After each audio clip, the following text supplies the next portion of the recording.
Picked up a Big Star bootleg, and I'm pretty excited about this. The guy at the shop put it on for me, and it sounded fantastic for a bootleg, so I got it. This is called The Show Must Go On. It's from March 31st, 1974. You got the Byrds, you got the Beatles, a little garage rock, you got Big Star. They really did define power pop. And getting a good bootleg is exciting because I bought enough bootlegs over the years that were just barely good enough to listen to once, and I've never put them on again. So you really got to hear them or know somebody that bought the same one to trust the sound quality. But if you see that one, it's worth getting, and if you like Big Star. Same shop, I bought Hasiladkins Rock and Roll Tonight. This is a collection put out from Germany in 1984. He is outsider art meets rockabilly. If you don't know him, if outsider art appeals to you at all, or rockabilly. He was one of those one-man band guys who sang, strummed guitar, played drums with a foot pedal in a Tar Paper Shack in West Virginia in the 50s. And for several decades, he recorded crude songs, a lot of them about chickens, on a tape machine. And finally, in 1981, he was discovered by the band The Cramps. They did a cover of his song, She Said, as a B-side. And then as a result of that, in 1986, there was this new label in 86 called Norton Records, which any record collector out there probably knows. Norton Records from Brooklyn is a very cool label. So in 1986, their first record was a collection of his singles recorded in that shack in West Virginia in the 50s and 60s called Out to Haunch. Out to Haunch. So if you see this, worth getting. There's this German, I don't know a lot about this German collection, but Norton, who is kind of the defining word on Hasiladkins, did this collection and one called Peanut Butter Music, Peanut Butter Rock and Roll, Peanut Butter Rock and Roll, I think it is. And those are the two collections. There's not a lot of overlap on this, though, so I don't know.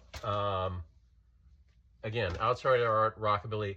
On the back of the German record, they're kind enough to list his hobbies, which include songwriting, fishing, hunting, fixing TVs, and radios. So there you go. Next up, Music for a Chinese Dinner at Home. It's by Bob Lin Wu. That's who. RCA Records back in the 50s was doing a lot of these music for dinner records. They did music for a German dinner, music for a French dinner, music for an Italian dinner. And it's you know, it's kind of, it's a mix of Western orchestrated instruments like strings, brass, woodwinds, mixed with traditional Asian scales and some gongs and bells to give it that ethnic twist. You know, again, anything that you would file under Exotica, it's kind of faux ethnic. It's really not completely 100% authentic, as you would expect from this. But it's a lot of fun. I don't know if I'd get the Italian or the French one, but this is kind of a blast. And, you know, like I said, it does pander to the Western audience. Obviously, that's who's buying it. And they do a cover of Limehouse Blues, which is an old jazz standard. So it's not completely 100% what you would think of as Asian music or some of you'd hear in a Chinese restaurant in the 60s. Give it a shot if you can find it. It's not easy to find. There's zero for sale on Discogs. I had to get this from eBay, which made me a little nervous because I don't normally buy vinyl from eBay. I think Discogs is the gold standard for getting vinyl. The last high sale on Discogs was $34.99 for this. So if you do find it, it's not cost prohibitive and it's a lot of fun. And finally, I got this second album by Luther Allison, Bad News Is Coming. Came out in 1973. Has the rare distinction of being on Motown Records, which I think is the only blues album that Motown put out. It's a second album, did I say that?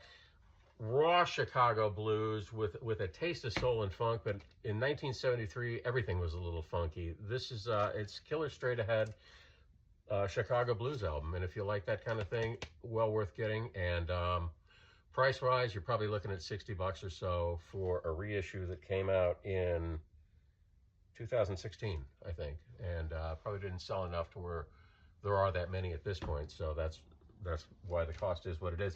And one more thing I wanted to mention about Hasiladkins. Norton did put out a collection of all his songs about chicken. It's called Poultry in Motion, and if you like what Hazel sounds like and you want to go a little further, man, that's gonna fire up your next backyard barbecue right there. That's it.